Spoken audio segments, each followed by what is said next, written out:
Will you commit to publicly providing the unredacted version of this so that the American people can understand the extent of Donald Trump's lies about his relationship with Jeffrey Epstein?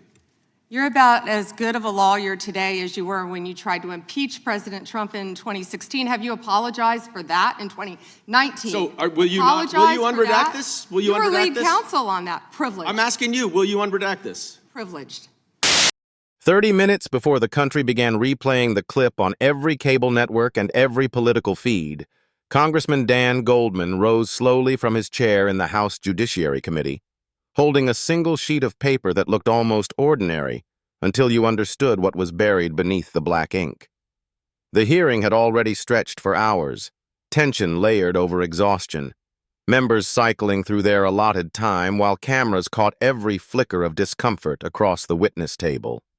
5 hours into Attorney General Pam Bondi's testimony, the room no longer felt procedural. It felt combustible, and Goldman stood as if he had been waiting for precisely that moment. He did not wave the document. He did not theatrically slam it on the desk. He simply held it up at chest height with the discipline of a former federal prosecutor who knows that evidence speaks louder than outrage. What he was holding, according to the Department of Justice's own production under the Epstein Files Transparency Act, was an email written by Jeffrey Epstein to Ghislaine Maxwell discussing statements Donald Trump made about his relationship with Epstein. The email existed inside the Department of Justice's files. That much was not in dispute, and Bondi did not deny its existence when Goldman began to read from the portions that had not been redacted. But what stunned the room was not merely the content that remained visible. It was the vast sections of the document that had been blacked out, heavy bars of ink obscuring the very lines that would explain what Epstein said about Trump's public denials. Goldman understood the optics instantly, and more importantly, he understood the legal implications, because redactions are never random in high-profile disclosures of this magnitude. When you redact a name to protect a minor, that is procedure. When you redact operational details that could compromise ongoing investigations, that is policy. But when you redact statements discussing whether a former president lied about his relationship with a convicted sex trafficker, that is political. Goldman knew the distinction, and he framed his question accordingly, not as an accusation, but as a demand for clarity. Attorney General Bondi, he began in a tone that was calm but unyielding, holding the document so the cameras could capture the blacked-out sections in stark contrast against the white page. This is an email from Jeffrey Epstein to Ghislaine Maxwell, released by your department pursuant to the Transparency Act. He paused deliberately, allowing the weight of that sentence to settle over the chamber, because transparency is not a slogan in congressional hearings. It is a statutory obligation. The portions that have not been redacted discuss statements Donald Trump made publicly about his prior relationship with Jeffrey Epstein, he continued, his voice measured, almost clinical. Then he lifted the document slightly higher, angling it toward the press bench, toward the gallery, toward the American public watching through screens. But as you can see, significant sections of this email have been redacted, preventing the public from understanding what Epstein wrote in full. The question that followed was devastating in its simplicity, and simplicity is what makes such questions impossible to evade without revealing something. Goldman did not ask her to explain departmental procedure. He did not invite a policy lecture. He asked her a yes or no question that cut straight to the political heart of the matter. Will you commit to releasing the unredacted version of this email so the American people can understand the extent of Donald Trump's statements about his relationship with Jeffrey Epstein? He asked, his emphasis precise, his posture unwavering. The phrasing was careful, but the implication was unmistakable, because the visible portions already suggested tension between Trump's public narrative and Epstein's private correspondence. Goldman was not alleging, he was pointing, and in doing so, he forced Bondi to confront a choice in real time, either embrace transparency or confirm suspicion. What happened next was not an answer, and that absence of answer is what shifted the energy in the room from routine oversight to something far more volatile. Instead of addressing the substance of the email, Bondi pivoted immediately, her voice sharp, her expression tightening as she looked across the dais. "You are about as good of a lawyer today as you were when you tried to impeach President Trump in 2019, she shot back, a personal attack deployed as a shield against a factual question. It was not just a deflection, it was an escalation, and those who had covered congressional hearings for years recognized the maneuver instantly. When a witness responds to documentary evidence by attacking the questioner's past, it signals vulnerability, not confidence. Goldman did not flinch, and that restraint was strategic rather than emotional, because he understood that the cameras were capturing every word, every interruption, every raised tone. "Attorney General Bondi, I asked you a yes or no question," he replied, cutting through the personal jab without engaging it. His voice grew firmer, not louder, and he leaned slightly forward, the body language of someone pressing a witness who is attempting to evade. "Will you release the unredacted email?" he repeated, each word distinct, each syllable measured. The chamber fell into that peculiar silence that precedes confrontation, the kind that signals that members on both sides know the exchange is no longer scripted. Bondi did not yield, and instead she doubled down, broadening her attack, invoking years of political conflict rather than the document in front of her. "Congressman, you have spent years attacking this president with false accusations," she said, speaking over Goldman's attempt to interject. The rhythm of her response was not explanatory, it was combative, and the more she spoke, the clearer it became that she had no intention of answering the question as posed. Goldman attempted to regain control of his time, reminding her that he was asking about a specific email released by her department, but she continued, referencing other administrations, other controversies, other grievances. It was a classic strategy of flooding the zone, replacing specificity with noise. That is when the exchange tipped from tense to explosive, because Goldman understood that if he allowed the deflection to continue uninterrupted, the moment would pass without clarity. As Bondi talked over him again, pivoting to unrelated cases and invoking Merrick Garland, Goldman's composure snapped not into rage, but into command. "Will you answer the question?" he demanded, his voice rising above hers, attempting to reclaim his allotted time. Bondi continued speaking, pressing her attack, and in that overlap of voices the chamber lost its decorum. Then Goldman did something that few members dare to do to an attorney general in a televised hearing. "Quiet!" he shouted, the single word cutting through the room like a gavel striking stone. It was not a whisper. It was not a plea. It was a command, loud enough to stop Bondi mid-sentence and to force every head in the chamber to turn toward him. The eruption that followed was immediate and chaotic, members reacting, Chairman Jim Jordan banging the gavel, reporters typing furiously as the exchange broke the controlled cadence of congressional oversight. Survivors of Epstein's abuse seated in the gallery, many wearing white shirts marked with redacted text, rose slightly in their seats, some placing hands over their mouths in disbelief.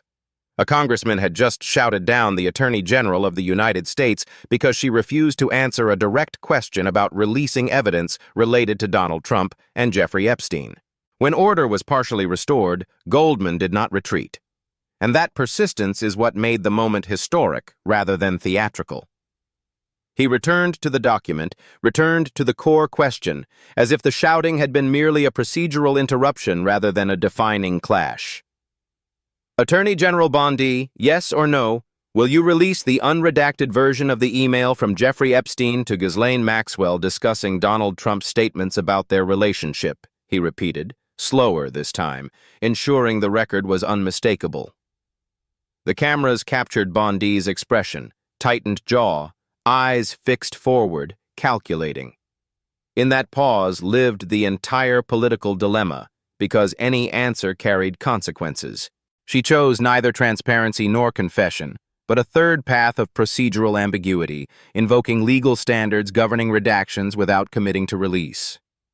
"There are legal standards that govern redactions in these files," Bondi began, her tone measured but defensive. "And I am not going to sit here and be lectured." Goldman cut in again, not with volume but with clarity. "That is not a yes," he said, his voice steady. "That is a refusal."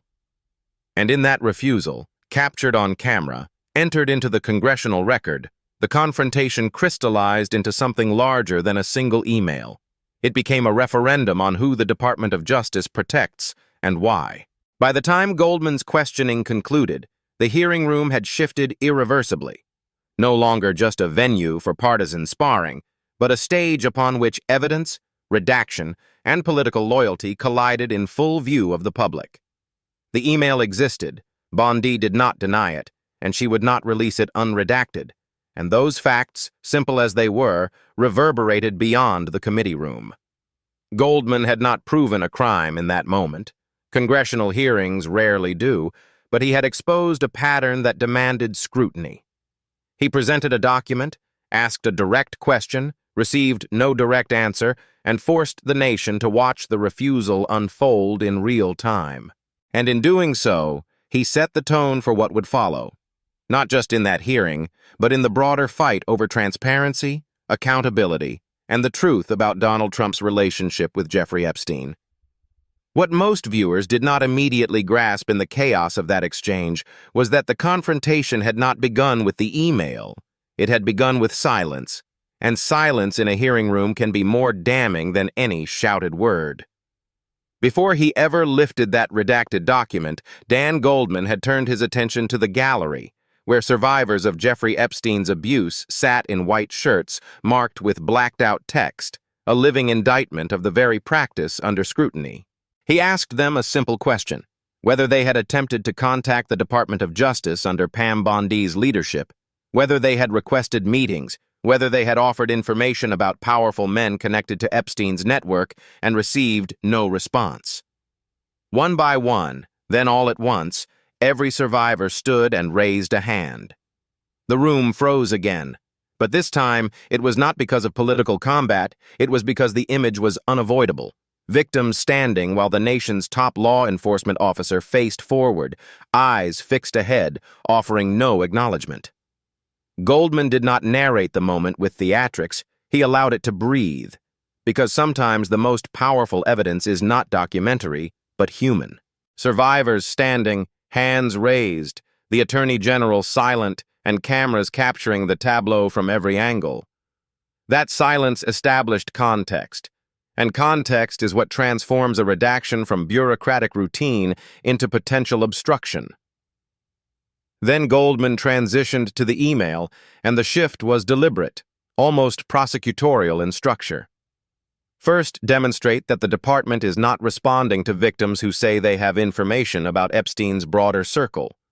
Then present documentary evidence that the department is withholding material related to Donald Trump's statements about his relationship with Epstein. The pattern was not subtle, and Goldman did not need to articulate it explicitly because the sequence spoke for itself. If the department is ignoring survivors and redacting references to powerful figures, the question becomes not whether mistakes were made, but whether protection is being offered. Pam Bondi sat through that progression without conceding ground, but the strain was visible as the hearing advanced into its 6th hour. Other members had already pressed her on the redactions earlier in the day, and she had responded with a familiar script, invoking legal standards, privacy concerns, ongoing reviews. Thomas Massey had confronted her about Les Wexner's name appearing in certain documents, suggesting that co-conspirator references were inconsistently handled, and she dismissed him as a failed politician. Ted Lieu had raised questions about Trump's attendance at parties with Epstein and underage girls, and she called the suggestion ridiculous without addressing the underlying documents. The pattern had been established long before Goldman's turn, and Goldman recognized that pattern as leverage. When he returned to the microphone after the shouting subsided, his strategy shifted from confrontation to documentation. He pointed not only to the redacted email but to another document released by the department, one that contained a list of Epstein victims' names that was supposed to have been fully redacted to protect their privacy. According to Goldman, only one name on the entire list had been blacked out, while the rest were exposed, published for anyone reviewing the files to see. That inconsistency was not a rhetorical flourish, it was an administrative anomaly, and anomalies in document production are rarely accidental. Goldman framed the issue bluntly, stating that either the department had engaged in catastrophic incompetence by failing to properly redact victims' names, or it had intentionally left them exposed while shielding the names of powerful men. He did not accuse Bondi directly of intimidation, but he said plainly that exposing victims while redacting the influential creates the appearance of selective protection. The logic was difficult to counter without offering a detailed explanation of how the redaction process had been conducted. Bondi denied intentional wrongdoing, but she did not provide a specific account of how one name could be blacked out, while others remained visible if layers of review had indeed been applied. The legal implications of that discrepancy are significant because document processing in high-profile cases is not handled by a single junior staffer making arbitrary decisions. Millions of pages had been released under the Epstein Files Transparency Act, and such releases undergo multiple rounds of review, including legal, privacy, and security assessments. To redact one victim's name while leaving others exposed would require either a breakdown in procedure or a directive, and neither explanation is benign. Goldman pressed the point without embellishment, returning again to the principle that transparency cannot be selective if it is to mean anything at all. As the hearing continued, the energy in the chamber shifted from partisan bickering to something closer to institutional crisis. Members who had previously treated the proceedings as routine oversight began leaning forward, sensing that the exchange had crossed into territory that could not be dismissed as political theater. The viral clip of Goldman shouting quiet was already circulating, but within the room the more consequential moment was Bondi's refusal to commit to releasing the unredacted email. Because in congressional oversight, the refusal is often more revealing than the admission.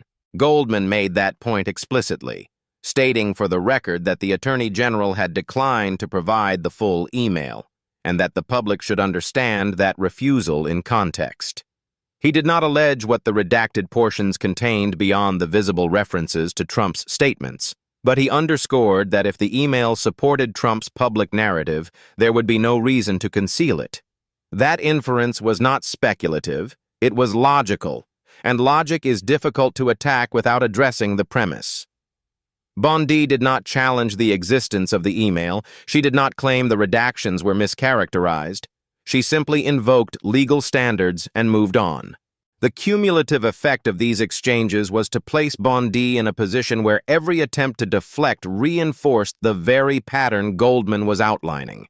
Survivors ignored, victims exposed, powerful names redacted, and a key email discussing Donald Trump's relationship with Epstein withheld in full. The hearing had begun as a procedural review of document release under a Transparency Act, but it had evolved into a live examination of whether the Department of Justice was protecting the president. That is not a charge lightly made, and Goldman did not shout it into the record. He built it methodically.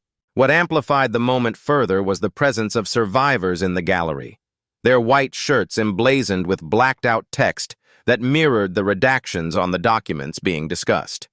The symbolism was almost unbearable, victims wearing the visual representation of what they believed the department was doing to their stories. When Goldman referenced their attempts to engage the DOJ and their lack of response, he was not speculating. He was responding to their raised hands moments earlier. Bondi's refusal to look at them as they stood created an image that cameras could not soften. As the hearing moved into its final hour, the committee room no longer felt like a forum for abstract debate. It felt like a reckoning in slow motion. Reporters were already drafting headlines about the confrontation, but those headlines risked missing the structural argument Goldman had made. The issue was not merely that Bondi refused to answer a question. It was that the refusal fit a pattern of redaction and silence that, when placed side by side, suggested institutional protection. Whether that protection was deliberate or the byproduct of caution, the optics were indistinguishable. Goldman concluded his questioning by reiterating that the American people deserve to see the full email, not a version filtered through political calculation. He emphasized that transparency mandated by statute cannot be reinterpreted to shield specific individuals from embarrassment or exposure. He did not accuse Bondi of criminal conduct in that moment, but he stated plainly that withholding material that contradicts public statements erodes trust in the department. And trust, once eroded, is not easily restored. By the time Chairman Jim Jordan adjourned the hearing, nearly 6 hours after it began, the narrative had shifted irrevocably. What started as oversight of document release had become a televised confrontation over whether the Department of Justice under Pam Bondi was selectively applying transparency.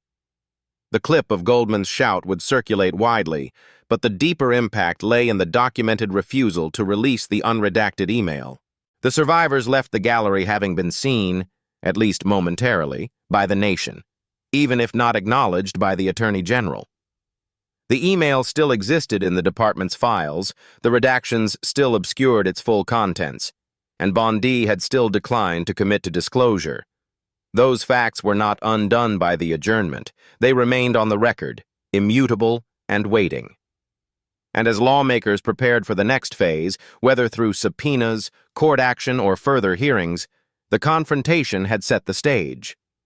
Because in oversight battles, momentum matters, and Goldman had shifted it with one document, one demand, and one refusal that echoed far beyond the committee room. Momentum in Washington does not come from volume, it comes from documentation, and by the time the third wave of coverage began to dissect what had happened in that committee room, the documentation was undeniable. The email was real. It was part of the Department of Justice release under the Epstein Files Transparency Act, and its redacted portions were visible to anyone who looked at the copy Goldman held aloft.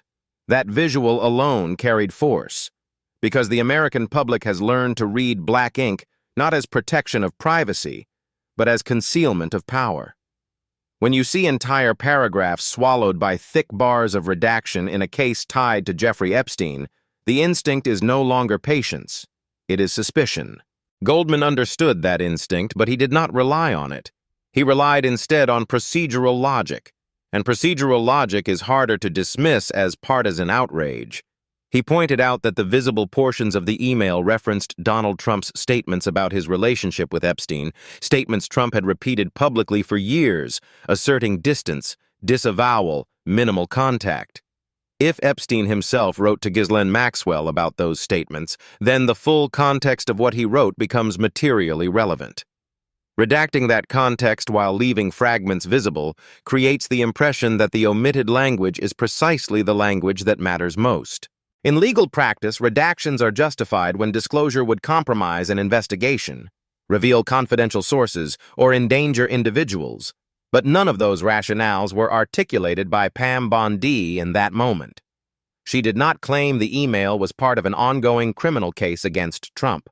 She did not assert that releasing it would endanger witnesses. She did not identify a statutory exemption specific to that document.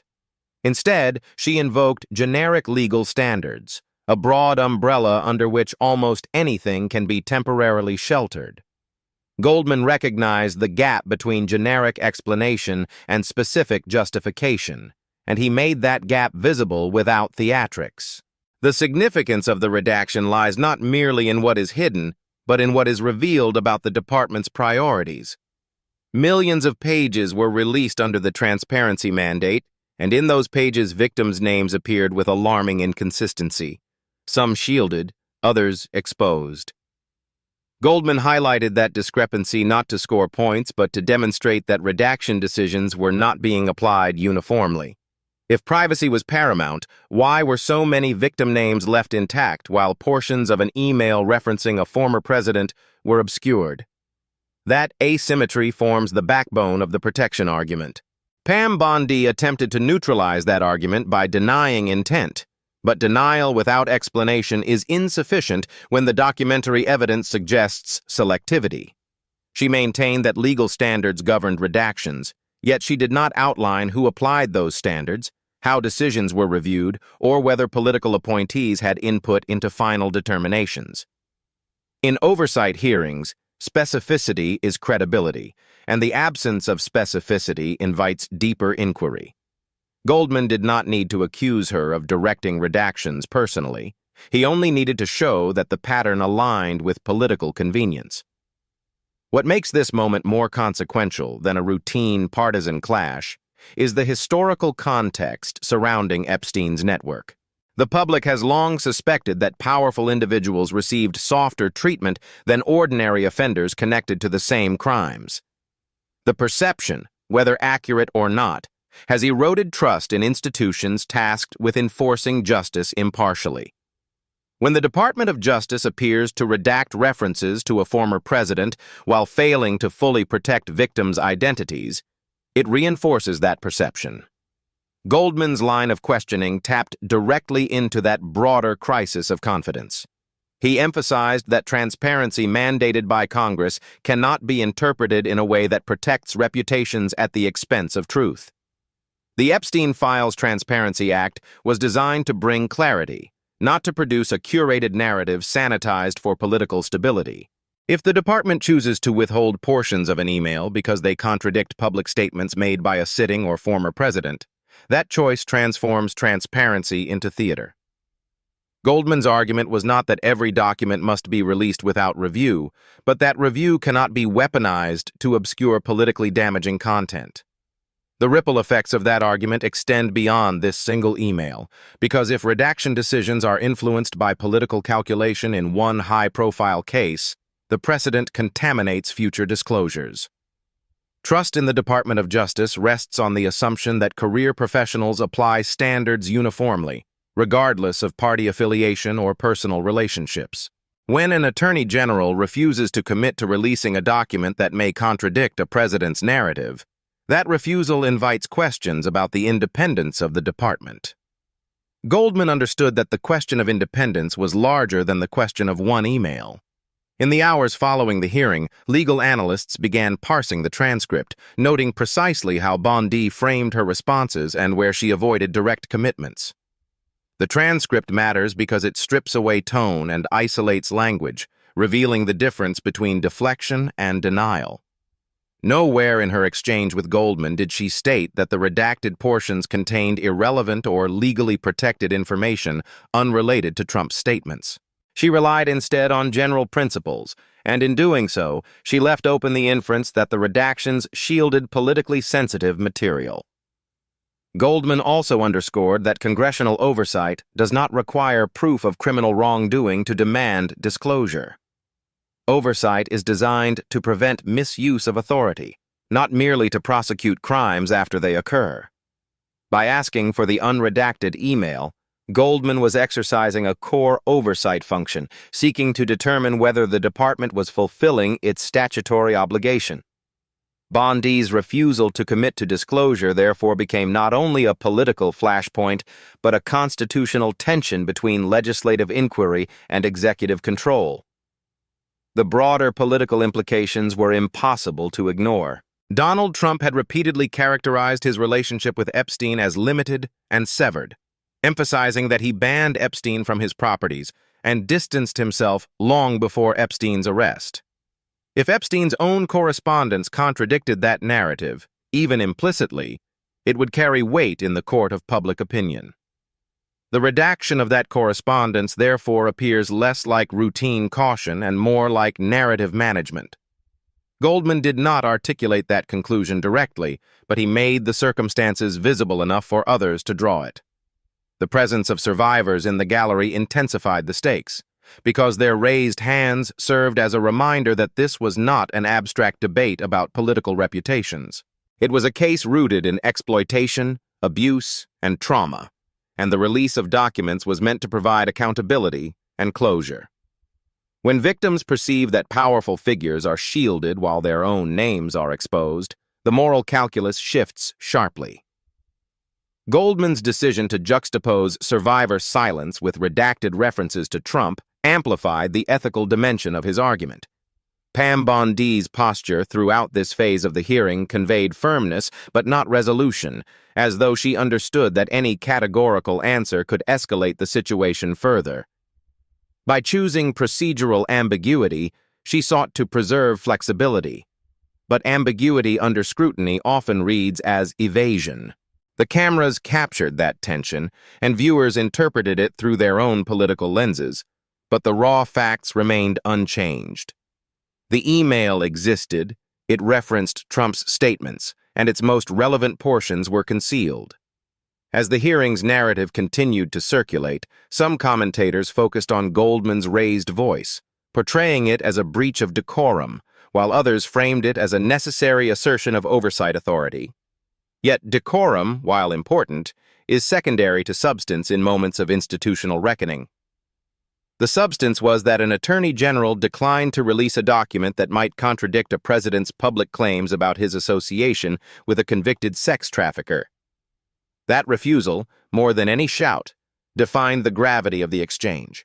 Goldman's prosecutorial background informed every aspect of his approach, from the sequencing of questions to the strategic pauses that forced Bondi to either answer or appear evasive. He did not rely on emotional appeals. He relied on evidence and inference, constructing a narrative that was difficult to dismantle without transparency. In doing so, he transformed a committee hearing into a referendum on institutional integrity. The battle was no longer between two politicians. It was between disclosure and discretion. The email remains at the center of that battle, its blacked-out sections now symbolic of a broader struggle over who controls the truth in politically sensitive investigations. Whether through subpoena, court action, or further hearings, the pressure to release the unredacted document is unlikely to dissipate.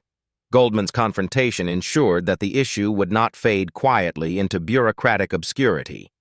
Instead, it became a focal point in the ongoing debate over whether the Department of Justice under Pam Bondi is administering justice impartially or selectively. As this third phase of the narrative unfolds, the stakes continue to rise, because oversight disputes rarely remain confined to one committee room. They ripple outward into legislative strategy, media scrutiny, and public trust, shaping perceptions of legitimacy at the highest levels of government. Goldman's question was simple, but its implications were vast, touching on the relationship between power and accountability. The answer he did not receive has become as consequential as any answer she might have given. The confrontation, therefore, stands not merely as a viral clip, but as a documented challenge to executive discretion in a case that has haunted American politics for years. Every redacted line now carries amplified meaning, every withheld paragraph an invitation for deeper inquiry. The Department of Justice may argue that its standards are legally sound, but the burden of persuasion grows heavier with each refusal. And as the country watches, the demand for clarity intensifies, fueled not by speculation, but by the very document Goldman held in his hand. By the time the fourth cycle of analysis and reaction began to take shape, what had occurred in that hearing room was no longer simply an exchange between a congressman and an attorney general. It had hardened into a test of institutional credibility. The question was no longer whether Dan Goldman had been too forceful or whether Pam Bondi had been too combative. It was whether the Department of Justice could convincingly defend its decision to conceal portions of a document tied to Donald Trump and Jeffrey Epstein. In matters of public trust, perception and reality intertwine, and when the visible evidence is a sheet of paper dominated by black bars, perception quickly overtakes explanation. The American public does not parse redaction standards line by line. It reads the image, and the image was stark. Goldman's strategy had been to isolate that image, strip it of partisan framing, and present it as a factual anomaly that demanded resolution. He never claimed to know precisely what lay beneath the redactions, and that restraint was intentional, because speculation weakens oversight arguments. Instead, he focused on the logic that if the concealed language vindicated Trump, it would likely already be public. That inference, simple and direct, resonated because it relied on common sense rather than conspiracy. When an attorney general refuses to commit to releasing a document that could clarify a former president's statements, the refusal itself becomes evidence of caution at best and protection at worst. The Department of Justice under Pam Bondi now faces a narrowing set of options, each with political and institutional consequences. It can maintain its position and argue that redactions are legally mandated, risking prolonged suspicion and potential subpoenas. It can release the unredacted email and accept whatever political fallout follows, thereby reclaiming a measure of transparency. Or it can attempt a partial disclosure that satisfies neither critics nor supporters, prolonging the controversy without resolving it. None of those paths restore the equilibrium that existed before Goldman held up that document. The significance of this moment extends beyond the personalities involved because it touches on the fundamental architecture of oversight in a constitutional system. Congress possesses the authority to demand information from the executive branch precisely to prevent the consolidation of unchecked power. When an executive official invokes broad standards to avoid a direct answer, the legislative branch must decide whether to escalate or retreat. Goldman signaled clearly that retreat was not his intention, and his prosecutorial background suggests he understands how to build incremental pressure through procedural means. Legal scholars have already noted that the Epstein Files Transparency Act was designed to compel disclosure, not to provide discretionary cover for politically sensitive omissions. If redactions are perceived as shielding a specific individual rather than protecting legitimate interests, the statute's purpose is undermined. Goldman's argument rests on that statutory foundation, not on partisan animus, and that distinction matters in courtrooms as well as committee rooms. By grounding his demand in the language of transparency rather than accusation, he positioned the dispute as institutional rather than ideological. Pam Bondi, for her part, appears to have calculated that procedural ambiguity was safer than categorical commitment. Yet ambiguity rarely satisfies in cases where public trust has already eroded. The image of survivors standing silently while the Attorney General avoided eye contact compounded the perception that the department was distancing itself from accountability. In politics, optics often determine narrative before legal arguments can catch up, and the optics of this hearing were unforgiving. The raised hands in the gallery and the blacked-out lines on the page told a story that did not require narration. As the confrontation reverberates, it raises broader questions about the durability of institutional norms. Can the Department of Justice maintain credibility if it is perceived as selectively transparent in cases involving powerful figures? Can congressional oversight remain effective if executive officials rely on generalized legal standards to deflect specific inquiries? These are not abstract theoretical concerns. They are practical tests of governance that unfold in moments like this. Goldman's insistence on a yes or no answer distilled that test into a single demand. The political ramifications for Donald Trump are equally significant because the controversy centers on whether his public account of his relationship with Epstein aligns with Epstein's private correspondence. Even absent immediate disclosure, the very existence of a concealed email fuels speculation and media scrutiny.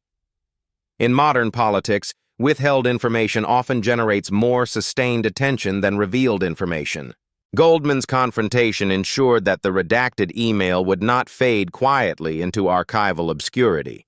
Instead, it now stands as a focal point for investigative follow-up and legislative maneuvering. The possibility of subpoenas looms, and with it the potential for judicial intervention if the department resists disclosure.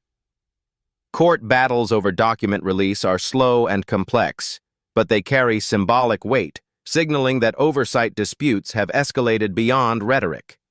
Goldman's measured but relentless approach suggests that he is prepared for that escalation.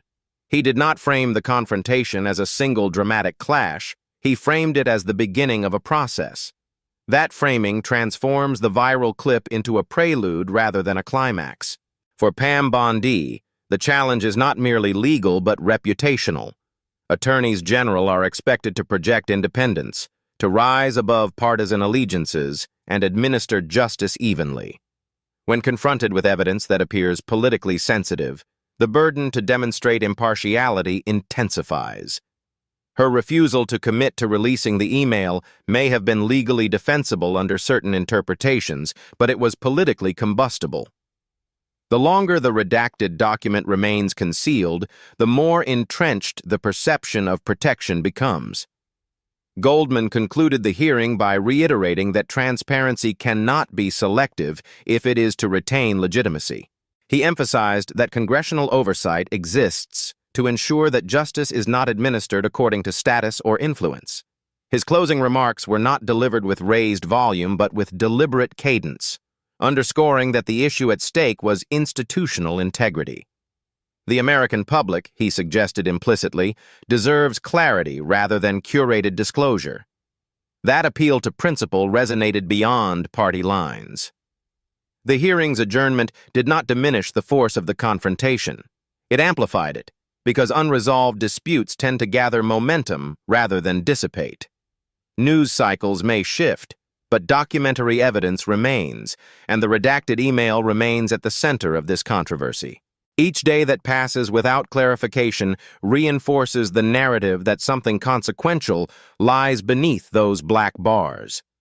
Whether that narrative proves accurate or overstated will depend on the eventual release or continued concealment of the full document. In oversight battles, time is both adversary and ally. What Goldman achieved in those 7 minutes was not proof of wrongdoing, but proof of resistance to transparency, and resistance can be as politically damaging as misconduct.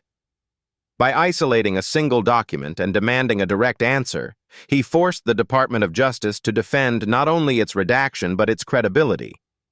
That defense remains incomplete, and until it is completed with clarity rather than ambiguity, suspicion will persist. Oversight functions precisely to surface such tensions, and this tension is now public. The final image from that day lingers, a sheet of paper held steady, black ink obscuring lines that might clarify a former president's statements, an attorney general declining to commit to disclosure, survivors standing in silent witness. It is an image that encapsulates the collision between power and accountability. Goldman's insistence that the American people have a right to see the unredacted truth frames the conflict as civic rather than partisan. Whether the Department of Justice responds with transparency or continued discretion will shape not only this controversy but the broader narrative of institutional trust. The story does not end with the gavel. It begins there, because oversight is an ongoing process, not a single exchange.